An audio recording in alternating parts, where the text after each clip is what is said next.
বেনামাজি তোর উপরে আল্লাহর লানত লানত লানত লানত, খোদার গজব খোদার গজব খোদার গজব। আল্লাহর লানত নিয়ে জীবন সুন্দর হয় না। কেল চুল ফিসির দিকে ফিরানোটার মধ্যে জিন্দিগি না, মোটরসাইকেল চালাইলেই জীবন না। আরেক বেডি আমনের লগে কথা কই দেখে এটা সুখের কিছু না, বেডিও অসিব্য আমন অসিব্য, বুঝেন নাই? বেডিও অসৎ আমন অসৎ, এটা কোনো সুখের কিছু না, এটা কোনো প্রশংসার কিছু না, এটা সুখের কিছু না। অতএব এটা জরুরি বিষয়। এত অভিশাপ নিয়ে কেমনে জীবন কাটে ভাইয়া? কোরআন শরীফে আছে ভাই, সরাসরি কোরআনের আয়াত, সবগুলো কোরআন শরীফের আয়াত বললাম। জাহান্নামীকে যখন জাহান্নামে ফেলা হবে, জাহান্নামী বিকট চিৎকার করবে। কোরআন শরীফে আছে ফেরেশতা তখন বলবে মা সালাকাকুম ফি সাকার, এই বেঈমান জাহান্নামে কেন আসলে? এই তখন কোরআন শরীফে সরাসরি আয়াত। জাহান্নামী ফেরেশতাকে বলবে ক্বালু লাম নাকু মিনাল মুসাল্লিন। কি কোরআন আয়াত? জাহান্নামী বলবে ফেরেশতা ভাই কেন জাহান্নামী হলাম? লাম নাকু মিনাল মুসাল্লিন, আমি নামাজি ছিলাম না। কি ছিলাম না? বলেন না বাবা, কি ছিলাম না? নামাজি ছিলাম, নামাজি ছিলাম, নামাজি ছিলাম। কোরআন শরীফে আছে আল্লাহ বলেন ওয়াইলুন ইয়াউমাইদিল লিল মুকাদ্দিবিন, মিথ্যাবাদী নাফরমান পাপীদের জন্য সেদিন জাহান্নাম। তো কেমন পাপী, কেন পাপী? আল্লাহ বলেন ওয়াইদা কিলা লাহুমুর কাউ লা ইয়ারকাউন, যখন তাদেরকে দুনিয়ায় বারবার বলা হতো রুকু দিতে, সেজদা দিতে, নামাজ পড়তে, লা ইয়ারকাউন, তারা রুকু দিত না, সেজদা দিত না, নামাজ পড়তো না। এই জন্য আজকে হাসরের ময়দানে তাদের জন্য জাহান্নাম। আর কেমনে বলতো? আর কিভাবে বলতো ভাই? কোরআন শরীফে আছে আল্লাহ তাআলা বলেন হাসরের ময়দানে তাআলা একেবারে পুরা শরীর বিবস্ত্র করে দাঁড় করাবেন। ইয়াউমা ইউকশাফু আন সাকিন, একদম কাখনু পর্যন্ত, নিচ পর্যন্ত কোন শরীরে কোনো কাপড় থাকবে না, একবার উন্মুক্ত খোলা।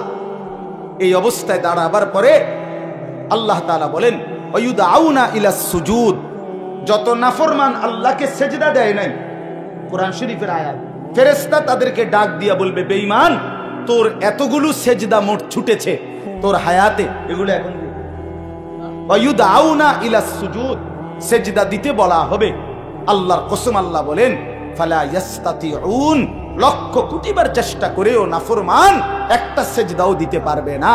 আজকে তো কোনই বাঁকা হয়, কোমর বাঁকা হয়, হাঁটু বাঁকা হয়, আল্লাহর কসম সেদিন কিছুই বাঁকা হবে না। খাশিআতান আবসারুহুম, আল্লাহ বলে চোখ নিচের দিকে নামায়া রাখবে। তারহাকুহুম যিল্লা, লাঞ্ছনা আর অপমান তাকে ঘিরে ধরবে।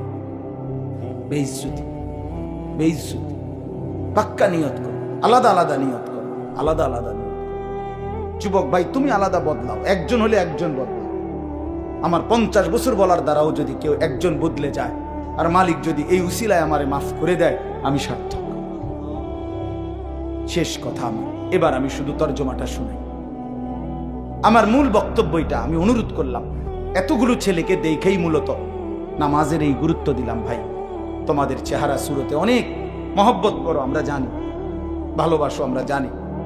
আমারে বারবার ছেলেরা বলছে যে হুজুর ছেলেদের সবার আবদার আপনি আসেন, এই জন্য আসছে। আমি জানি এই ভালোবাসা আল্লাহর জন্য না, আর কোনো কিছুই নাই, আর কোনো অন্য কোনো আত্মীয়তা আপনাদের সাথে আমাদের নাই, ঠিকই না? বলেন না কেন?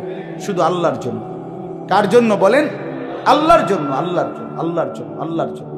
অতএব আজকে এতগুলো ছেলেকে দেখেই মূলত বয়স্ক বাবা আপনাদের কষ্ট নিয়ে না, আপনাদেরকে বেশি কিছু বলতে পারলাম না, কিন্তু এই নওজোয়ান আপনাদের ছেলে, এরা আপনাদের ভাতিজা, আপনাদের নাতি, আপনাদের সন্তান, এরা যদি নামাজি হয় ইসলামের রং বদলে যাবে, বাতিলের অন্তরাত্মা কাঁপবে, ইসলামের দুশ্মনদের ভিত নড়ে যাবে, ভিত নড়ে যাবে।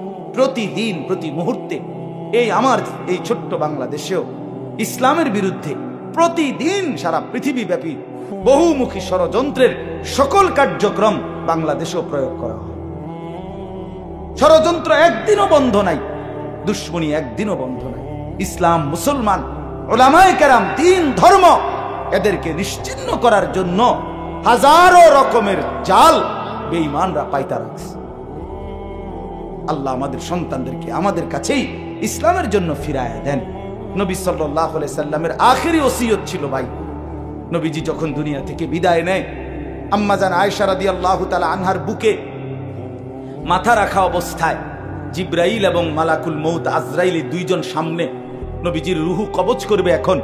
এই মুহূর্তে নবীজি বললেন, আয়েশা, আজরাইল আর জিব্রাইল আমার সামনে, তাদের দুইজনকে সাক্ষী রেখে আমার উম্মতের জন্য আমি শেষ কথা আয়েশা তোমার কাছে বলে গেলাম, আসসালাত আসসালাত আসসালাত। আমার উম্মতরে বইল নামাজ ঠিক রাখতে, নামাজ ঠিক রাখতে। আমি গেলাম আয়েশা আমার মালিকের কাছে, ওরারে বইল নামাজ ঠিক করে আনতে, আমি ওদের জান্নাত ঠিক করে দেব, জান্নাত ঠিক করে দেব। হযরতে ওমর রাদিয়াল্লাহু তাআলা আনহু, ওমর 10.5 বছর মুসলমানদের খলিফা বাদশা ছিলেন। ফজরের নামাজে 10.5 বছর পরে উনি ইমামতি করতেন। ফজরের নামাজে ইমামতি অবস্থায় প্রথম রাকাতে এক ছদ্মবেশী কাফের অগ্নি পূজক প্রথম কাতারে লুকাইয়া ছিল। সে কোমর থেকে ধারালো ছুরি বাহির কইরা হযরত ওমরের কোমরের মধ্যে 8 থেকে 10টা ছুরির ঘাই দিছে। এই ছুরির ঘাই দেওয়ার পরে ওনার এই পাঁজর এই পাশের কোমরে একদম সব ছিদ্র হয়ে গেছে, নাড়ি বুড়ি বের হওয়ার উপক্রম, রক্তে ভাইসা গেছে। বাম হাত দিয়া উনি নিজের এগুলো চাপ দিয়া ধইরা এরপরে ডান হাতে প্রথম কাতারে উনার বরাবর পিছনে দাঁড়াইছে যিনি, হযরত আব্দুর রহমান ইবনে আউফ রাদিয়াল্লাহু তাআলা আনহুকে, সাহাবীকে টাইনা ইমামের জায়গা আইনা দাঁড় করাইছে। নিজে সরে গিয়ে পড়ে যাইতে যাইতে বলছে, আব্দুর রহমান, আগে ফজরের নামাজ শেষ করো, এরপর আমারে ধুই। আমরা কিতাবে পড়ছি বাপ, কাটা মুরগির মতো ওমর রক্তের উপরে লাফাইছে, তরফাইছে। সাহাবায়ে কেরাম এরপরও আগে ফজরের নামাজ পড়ছে, এরপরে উনারে ধরছে। এর ঘরে নিয়ে গেছে উনারে, কামরায় চকির উপরে শোয়াইছে, মুখ দিয়া ওষুধ দিচ্ছে, এদিক দিয়া বাইর হয়ে যাইতেছে। আরবি কিতাবে পড়ছি আমরা, হযরত ওমর বুঝা ফেলছে উনি আর বাঁচবে না। কিতাবে লিখছে উনি ওনার ছেলেকে ডাক দিয়া বলছে, আব্দুল্লাহ ইবনে ওমরকে বলছে, আব্দুল্লাহ, তুই আমারে চকির থেকে নামায় দে, আমারে মাটিতে রেখে দে, আমার গালটা মাটির সাথে লাগায় দে, আমি একটু মাটিতে গড়াগড়ি করে আমার জীবনটা দিতে চাই, যেন আমার এই মাটির গড়াগড়ি দেখা আমার মালিকের দয়া হয়, আমারে যেন মাফ করে দেয়। এই ছিল আমিরুল মুমিনিন ওমরের জিম্মি। উনি বলছে, দা খাদ্দি আলাল আরদ, আমার গালটা মাটিতে রেখে দাও, আসা রব্বি আন ইয়ারহামানি। বাদশার মতো মরতে চাই না, চকিতে মরতে চাই না, মাটিতে ফেলে দাও, মাটিতেই পড়ে থাকি, যেন আমার আল্লাহ, আসা রব্বি আন ইয়ারহামানি, আমার আল্লাহ যেন আমার একটু দয়া করে। নিয়ত করলাম তো ইনশাআল্লাহ, ছেলেরা ভাই নিয়ত করছো না ইনশাআল্লাহ? আল্লাহ তোমাদেরকে হিম্মত দান করেন, আল্লাহ তাআলা কবুল করেন। এই সূরাটার এবার তরজমা শুনেন, তাইলেই কথা শেষ। কোরআনুল কারীমের 30 নম্বর পারা, কোরআনুল কারীমের 99 নম্বর সূরা, সূরা জিলজাল। এই সূরার 8টা আয়াত। আল্লাহ তাআলা বলেন, ইদা জুলজিলাতিল আরদু জিলজালাহা। আল্লাহ তাআলা এই পৃথিবী যখন ইসরাফিল ফু দিবে, কিয়ামত হবে, পৃথিবীর সব কিছু ধ্বংস হবে, এই তখন একটা ভূমিকম্প হবে। প্রথম ওই ভূমিকম্পে কাঁপতে কাঁপতে জমিনের উপরে যা কিছু আছে, মানুষ, গরু, ছাগল, কীট পতঙ্গ, জন্তু, জানোয়ার, অর্থ সম্পদ, ঘর বাড়ি, দালান, বিল্ডিং, স্বর্ণ রৌপ্য যা আছে সব কিছু প্রথম ফুৎকারে কাঁপতে কাঁপতে ভূমিকম্পের মাধ্যমে জমিনের তলদেশে চলে যাবে। সব জমিন পুরা ফাঁকা। নির্দিষ্ট সময় পরে আল্লাহ তাআলা আবার ইসরাফিল আলাইহিস সালামকে সৃষ্টি করে আবার বলবেন, এবার দ্বিতীয় ফু দাও। এই দ্বিতীয় ফু যখন আবার দিবে, এই কথাটা এখানে বলতেছে, ইদা জুলজিলাতিল আরদু জিলজালাহা, জমিন তখন আবার কাঁপতে শুরু করবে, ভূমিকম্প হবে আবার দ্বিতীয়বার। এই দ্বিতীয়বারের ভূমিকম্প যখন হবে, আল্লাহ বলেন, ওয়া আখরাজাতিল আরদু আসকালাহা, জমিনের তলদেশে যা কিছু ছিল সবকিছু জমিনের উপরে উঠে আসবে। মানুষও, জন্তু জানোয়ারও অর্থ সম্পদ, স্বর্ণরৌপ্য সব কিছু মাটির নিচে আবার খালি। একটু আগে কোনটা খালি ছিল? মাটির উপরটা। এখন খালি হয়ে গেছে কোনটা? মাটির নিচটা।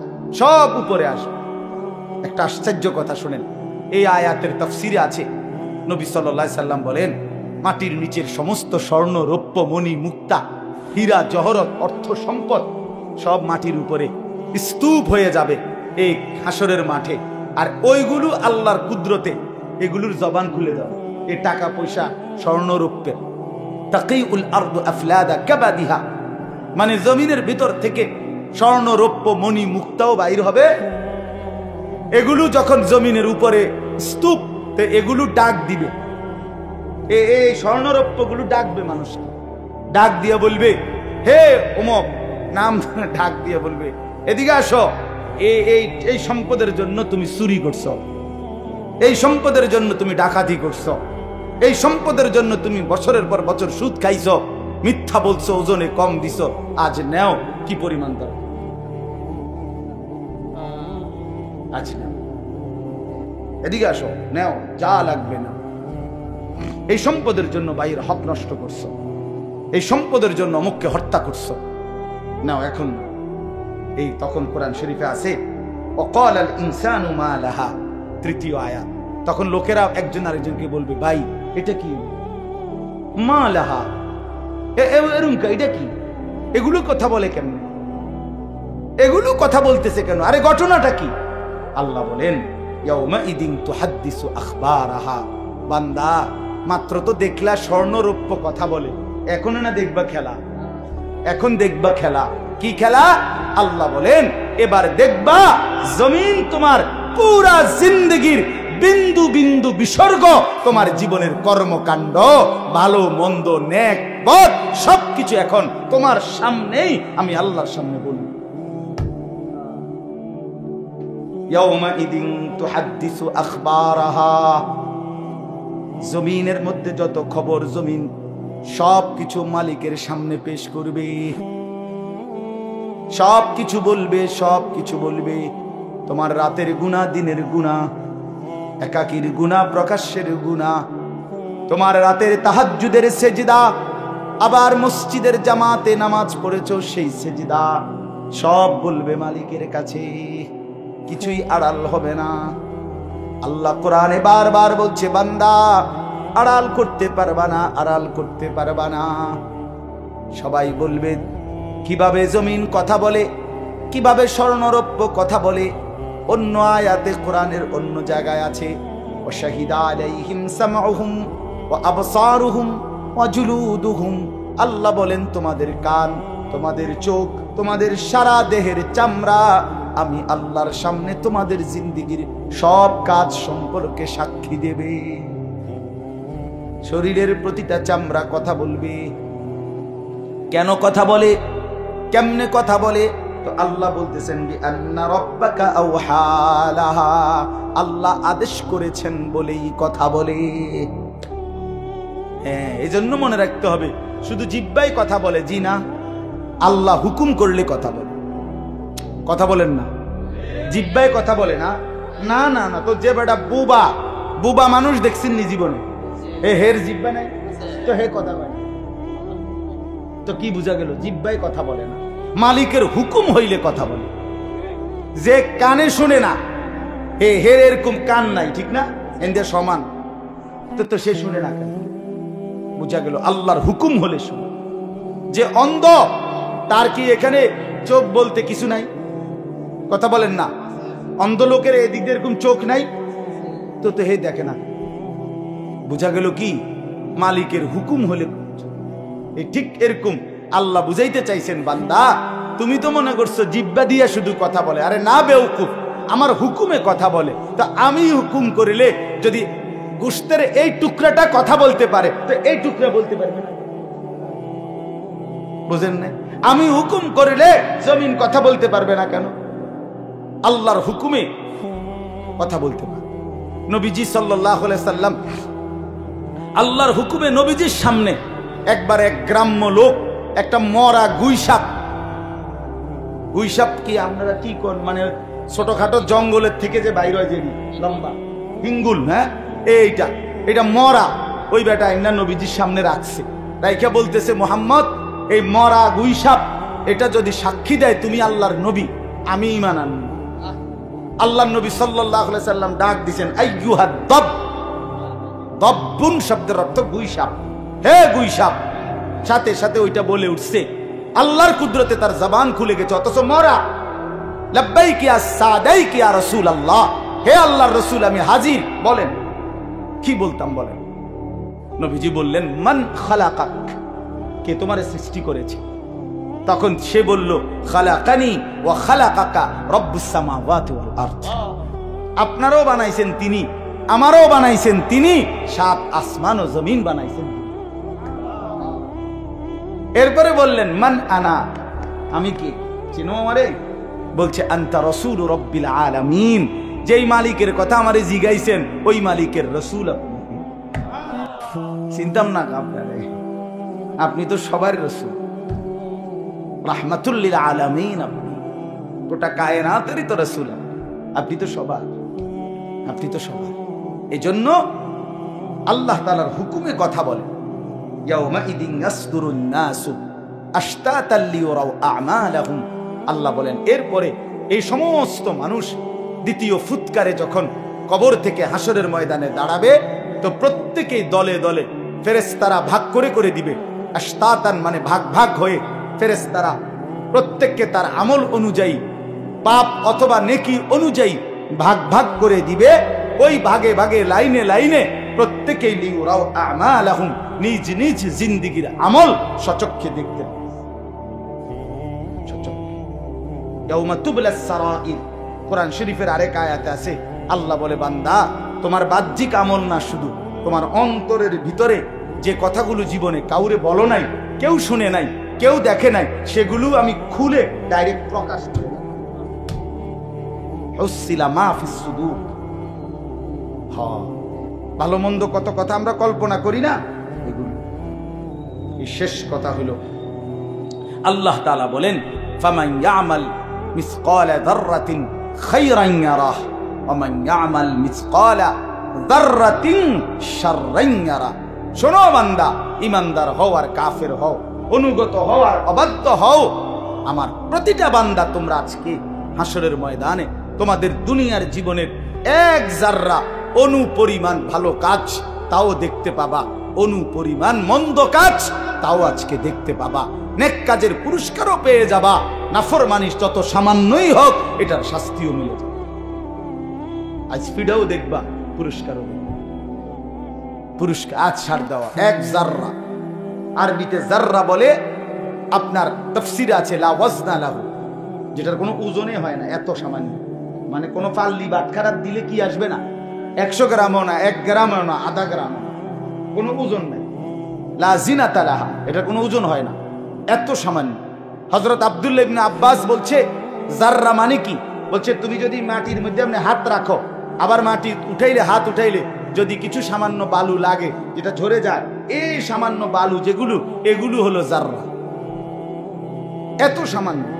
আমার উস্তাদ বলছিলেন যে কেউ যখন লুঙ্গি চিপে রৌদ্র দেওয়ার জন্য, দেখবেন মানুষ লুঙ্গি ভালো করে কাপড় চিপা, লুঙ্গি কাপড় যেটাই হোক, রৌদ্র দেওয়ার আগে আবার একটা জারা মারে, এমনি একটা জারা মারে না, এরপরে না দেয়।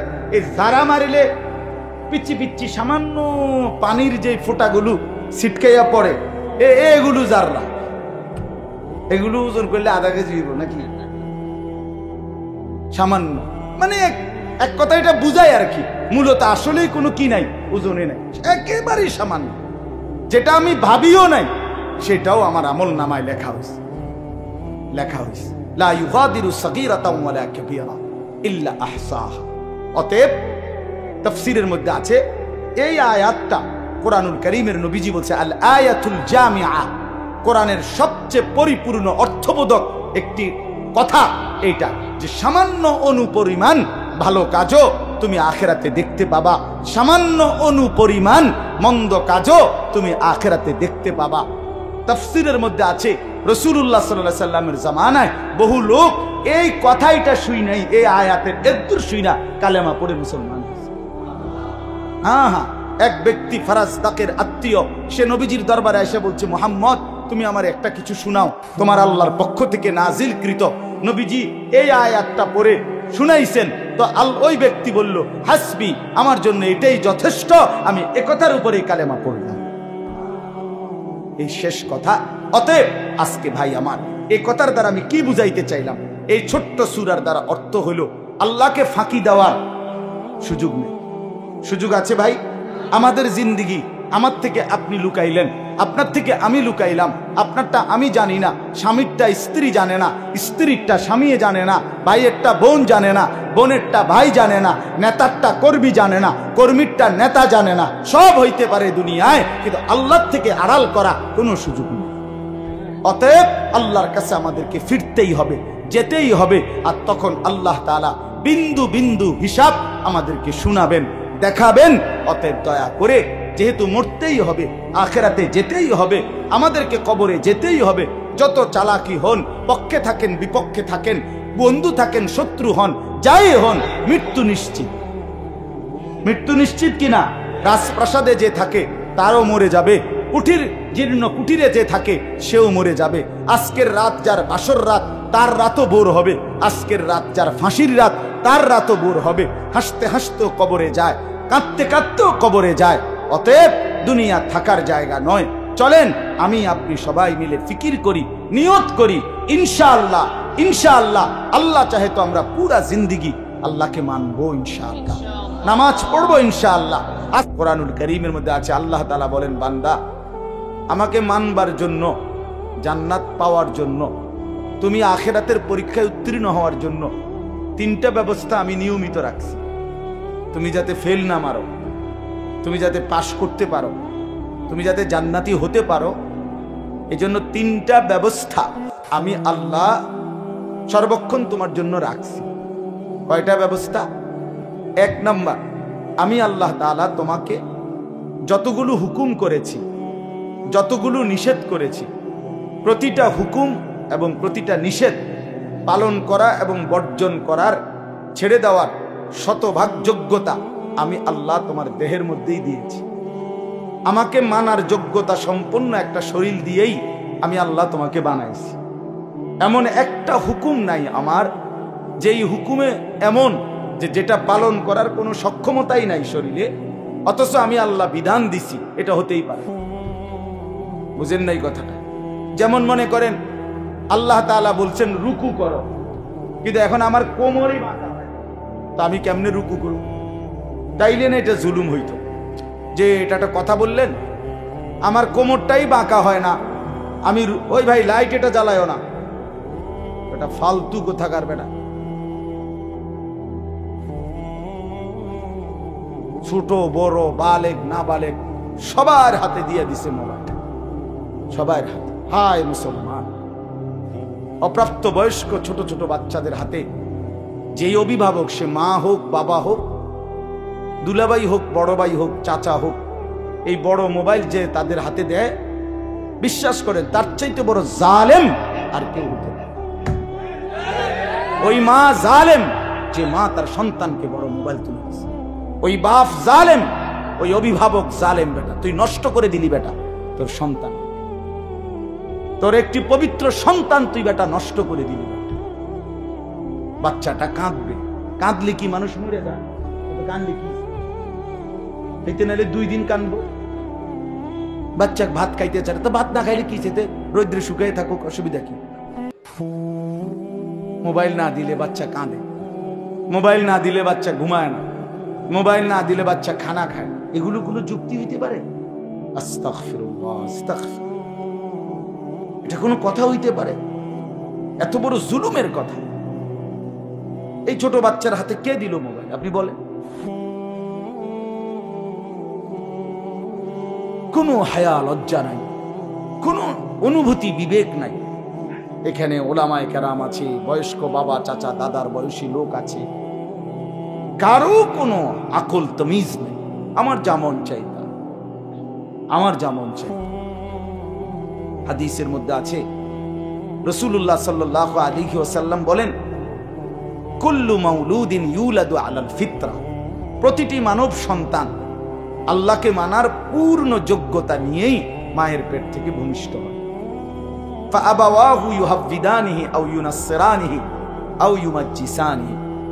নবী সাল্লাল্লাহু আলাইহি ওয়াসাল্লাম বলেন, অতঃপর মা বাবা, ফাআবাওয়াহু, অতঃপর মা বাবা ওই সন্তানটিকে ইহুদি বানায় অথবা খ্রিস্টান বানায় অথবা অগ্নিপূজক। আপনি বলেন যে ঘরগুলোতে রঙিন টেলিভিশন চলে, 6 বছরের 7 বছরের বাচ্চা দিন রাত টেলিভিশন দেখে, নাচ গান দেখে, তো এই বাচ্চাটাই তো নিশ্চয়ই বাজার থেকে এই টেলিভিশনটা কিনে আনছে, ঠিক না? কথা বলেন। তাইলে কে আনলো এটা? অভিভাবক, তার অভিভাবক আনছে এটা। তাহলে এই বাচ্চাটা যে হিন্দি সিনেমার নর্তকী দেখে, এই বাচ্চাটা যে কাফের মুশরিক দেখে, এই বাচ্চাটাতে নাচ গান, অসভ্যতা, নোংরামি, ধর্ষণ, ব্যভিচারের দৃশ্য দেখে, তো তারে নষ্ট করে দিল কি? হ্যাঁ, তো রাসূলুল্লাহ সাল্লাল্লাহু আলাইহি ওয়াসাল্লাম এটাই বলছে যে মা বাপ সন্তানকে নষ্ট করে। যে বাবার মুখে বিড়ি সিগারেট, সে তার সন্তানকে উপদেশ দিবে কি? যে বাবা মা কোনোদিন ফজরের নামাজ পড়ে না, এই অপদার্থ মা বাপ তার সন্তানকে শিখাবে কি?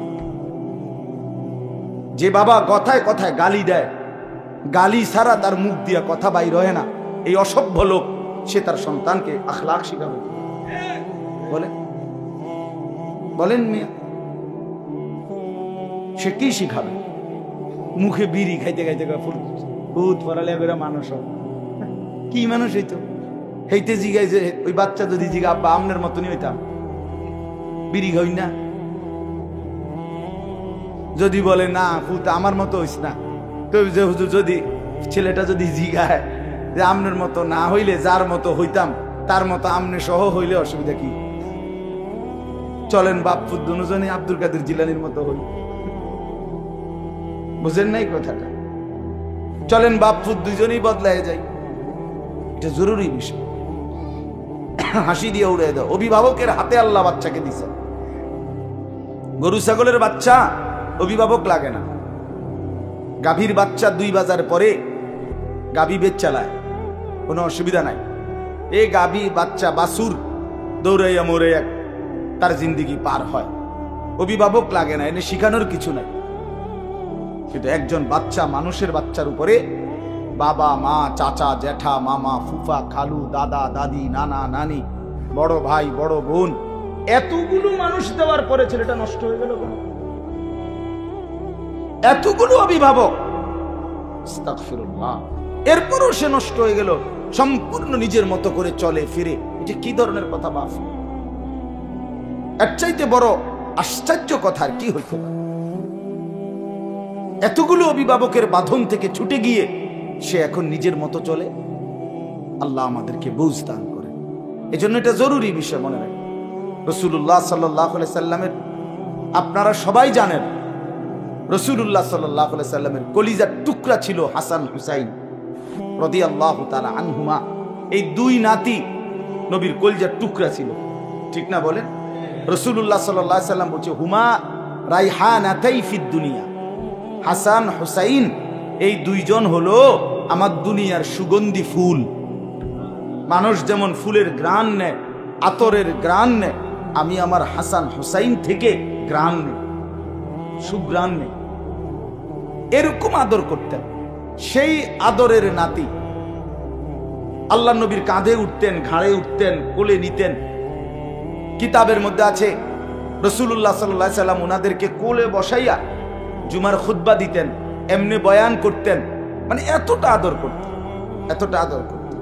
হযরতে হাসান মসজিদে ঢুকছেন, আল্লাহ নবী সাল্লাল্লাহু আলাইহি সাল্লাম দেখেই আগায়া গিয়া নাতিকে কোলে তুলে নিছেন।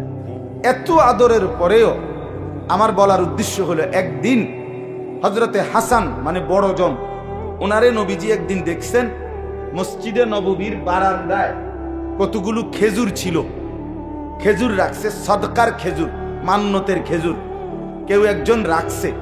তো নবীজি সেগুলো এখনো বন্টন করে নাই, মানে দিবে, অভাবী দরিদ্রদের জন্য বন্টন করবে, মাত্র থুইছে আর কি এখানে। এই সময় হযরতে হাসান, তিরমিজির হাদিস, হযরতে হাসান আয়েশা একটা খেজুর মুখে দিছে। ছোট মানুষ তো একটা খেজুর কি করছেন, নবী সাল্লাল্লাহু আলাইহি সাল্লাম এটা দেখছেন, সাথে সাথে আল্লাহ নবী সাল্লাল্লাহু আলাইহি সাল্লাম ওনার সামনে গিয়ে বললেন কাখ কাখ, আরবি শব্দ, মানে ওয়াক ওয়াক, মানে এটা ফেলাও ফেলাও, হাতের ইশারা দিয়ে বুঝাইলেন মানে এটা ফেলাও। ফেলে দিছেন উনি, হযরতে হাসানের মুখ থেকে এটা ফেলে দিছেন, ফেলে দিয়ে বলছেন আমা তাআলাম ইন্না লা নাকুলু সাদাকা, নাতি তুমি কি জানো না আমরা নবী বংশ, হাশিমি বংশ, আমাদের জন্য সাদাকা মান্যতের জিনিস খাওয়ার অনুমতি নাই। রাসূলের বংশের জন্য মান্যতের জিনিস খাওয়ার কি নাই, অনুমতি নাই। এইটাই মাসাল, হাশিমি বংশ ওনারা। তো এজন্য আল্লাহ নবী সাল্লাল্লাহু আলাইহি সাল্লাম ওনার মুখ থেকে এটা ফেলে দিয়েছেন। আচ্ছা আপনি এবার ভাবেন তো, নবী সাল্লাল্লাহু আলাইহি সাল্লামের ঘরে কি তখন খেজুর ছিল না? কথা বলেন না কেন? তো বাচ্চা মানুষ একটা খেজুর খাইছে, উনি যদি নিজের ঘরের থেকে আরো 10টা খেজুর আইনা দেয়, অসুবিধা কি? বলে কোনো সমস্যা নাই। কিন্তু সন্তান, এই নাতি, খেজুর তো আইনা দেওয়া যাবে, কিন্তু সে আখলাক শিখবে কিভাবে? সে দিন শিখবে কিভাবে? আহলাক তো দেখানো যাবে, আদর তো দেখানো যাবে, কিন্তু সে শিখবে কিভাবে? তাই হ্যাঁ, তার শিক্ষাটা হবে কিভাবে? তাই যে না, বাচ্চা মানুষ একটা খেজুর জন খাইয়েই ফেলছে, তো আমি আরো 10টা খেজুর আইনা দিয়ে যাই, এটা না দিলেন আপনি, কিন্তু সে শিখবে কিভাবে? তার মনে পড়বে কিভাবে? সে দিন শিখবে কিভাবে? আখলাক শিখবে কিভাবে? এই জন্য এটা জরুরি বিষয়। কথাটা প্রসঙ্গ দেখে আমি লম্বা করলাম, এটা জরুরি বিষয়। বাপ সন্তানের আখলাক এটা মানুষের সবচেয়ে বড় সম্পদ। রাসূলুল্লাহ সাল্লাল্লাহু আলাইহি ওয়াসাল্লাম বলেন মা নাহালা ওয়ালিদুন ওয়ালাদাহু মিন নুহলিন মিন আদাবিন হাসান, কোন পিতা মাতা তার সন্তানের জন্য সবচেয়ে বড় কি রেখে গেল, নবীজি বলেন সবচেয়ে উত্তম কি রেখে গেল মা বাপ। আমার বাবা মা তো মরে গেল, কিন্তু সন্তানের জন্য রেখে গেল কি? সবচেয়ে বড় যা রেখে গেল, আল্লাহ নবী সাল্লাল্লাহু আলাইহি সাল্লাম বলেন আদাবুন হাসান, উত্তম আদব, উত্তম আখলাক, উত্তম জিন্দেগি যে তার সন্তানের গড়ে দিয়ে গেল। আল্লাহর কসম নবী বলছে সেই মা বাপ তার সন্তানের জন্য সর্বোত্তম জিনিস দিয়ে গেল। সোফা দিয়ে গেছে, এটি থাকতো না। আমনে ময়রা 20 বছরের মাথায় কবর থেকে আইসা দেখেন আমনের নিজের ঘরে আমনের ফার্নিচার একটাও নাই। হ্যাঁ হ্যাঁ, যদি জিজ্ঞাসা করেন নাতি পুত আমি যে বানাই দিছিলাম হেইটি কই, হে বলবে আব্বা এটি অন চলে না, আমনে সোফা এটি ফিসা দিয়ে ফিটটা হালাই দিছি, এটি অন চলে না, এটি বার্নি শিখতে গেছে, কোনা ভাঙ্গিয়া গেছে, নতুন পিছনের গুলো চলে না। দুনিয়া যতই সাজাই দিয়া যান, আপনার পরে এই দুনিয়া এগুলো থাকবে না, এগুলো থাকবে না। আমার দাদা মৃত্যুর ঠিক 12 বছর পরে আমি আমার বড় জ্যাঠাকে বলছিলাম, আমার দাদাও বড় সম্পদওয়ালা ছিলেন, 10 গ্রামে নামি দামি মানুষ ছিলেন আমার দাদা, হালের বলদ ছিল দাদার অনেক, বড় গৃহস্থওয়ালা ছিলেন, জমি জামা চাষাবাদ করতেন, অনেক বড় বাড়ি। ঠিক গুনা 12 বছর পরে আমার বড় জ্যাঠাকে বলছিলাম, জ্যাঠা আমার দাদার রেখে যাওয়া এত বড় বাড়ির স্মৃতিস্বরূপ আপনার কাছে আছে এমন একটা কিছু আমারে দেখান, একটা লবণের বাটি, কাচের প্লেট, একটা গ্লাস, জগ, মগ, কিছু একটা। বিশ্বাস করেন আমার জ্যাঠা চোখের পানি ছেড়া দিছে, দেখে বলছে ভাতিজা তোরে দেখাইবার মতো আমার বাপের কোনো কিছুই আমার কাছে কিচ্ছু নেই, একটা নুনের বাটিও নাই। এজন্য কোনো মা বাপ তার সন্তানকে ওই ঘর করে দিয়ে গেছে, বাড়ি করে দিয়ে গেছে, খাট বানাইয়া সোফা বানাইয়া করে দিয়ে থাকতো না রে বাপ। ফ্রিজ কিনা দিদি, ফ্রিজ এত বছর থাকে না, একটা ফ্রিজ 200 বছর থাকে না, নষ্ট হয়ে যায়। নতুন মডেল আসে, নতুন আরো কোয়ালিটির মধ্যে বাড়ায়, যেটা মধ্যে এখন এই সুযোগ সুবিধা বার করছে। তো এখন মহিলা এই যে শুরু করবো ফ্যান যে এটার মধ্যে বরফ হয় না, এটা আগেরটি বদলাই, এটা কেনেন যে এটা এখন এটার মধ্যে বরফ হয় না, মানে বরফ জমে না আর কি, এমনি ঠান্ডা থাকে, একই নন ফ্রস্ট না কি যেন এই। তাইলে প্রতিনিয়ত মডেল বদলায়, দুনিয়া বদলে যায়, দুনিয়া বদলে যায়, কিন্তু সেজদা বদলায় না। আজকের এই এক সেজদা আল্লাহর কসম রব্বুল আলামিন হাসরের ময়দানে জান্নাতে আল্লাহ তাআলা নিজ হাতে বলবে বান্দা এটা তোমার এই সেজদার পুরস্কার। আল মাল ওয়াল বানুন জিনাতুল হায়াতিদ দুনিয়া। আল্লাহ তাআলা বলেন সম্পদ সন্তান এগুলো শুধুই কেবল দুনিয়ার সৌন্দর্য। সন্তানরে বরবাদ করেন না, সন্তানকে দ্বীন শিখাবেন। একজনও একটা বাচ্চাকেও, ছেলে কেউ না, বাপ মেয়ে কেউ না, কাউকে বঞ্চিত করেন না। মুসলমানের ঘরে জন্ম নিয়া কোন মুসলমানের বাচ্চা যদি আল্লাহর কোরআন পড়তে না পারে তার চাইতে বড় বদনসিব, দুর্ভাগ্য আল্লাহর কসম আর কিছু হইতে পারে না। মালিকরে চেনে না, সেজদা চেনে না, আল্লাহর কালাম পড়তে পারে না। হায় বেটা, তুমি তোমার সন্তান কি বানাইলা? এই অমানুষ কেন বানাইলা? কি করলা জীবন, কি করলা জীবন? এই জন্য একজনও নিজের একটি সন্তানকেও আল্লাহর কোরআন থেকে বঞ্চিত করবেন, নামাজ থেকে বঞ্চিত করবেন। চেষ্টা করবেন, চেষ্টা করেন যে হুজুর চেষ্টা করছি, মনে 50 বার বলছি না, 50 বার বলার পরে আর বলতে হয় না, এই সিদ্ধান্ত আপনারা কে দিছে? কথা বলেন। মনে 3 বছর চেষ্টা করছি হুজুর, তারে মানুষ করতে পারলাম না, তো 3 বছর পরে ছেড়ে দিতে হয়, মানে আর বলতে হয় না, এই ফয়সালা কে দিল? চেয়ারম্যান আমি সিদ্ধান্ত দিচ্ছি। নূহ আলাইহিস সালাম মানুষকে আল্লাহর দিকে ডাকছে 950 বছর। 950 বছর মামুর বাড়ির কথা না, 950 বছর আর 950 টাকা এক কথা না। 950 টাকা মানে তো 50 টাকা কম, 1000 টাকা।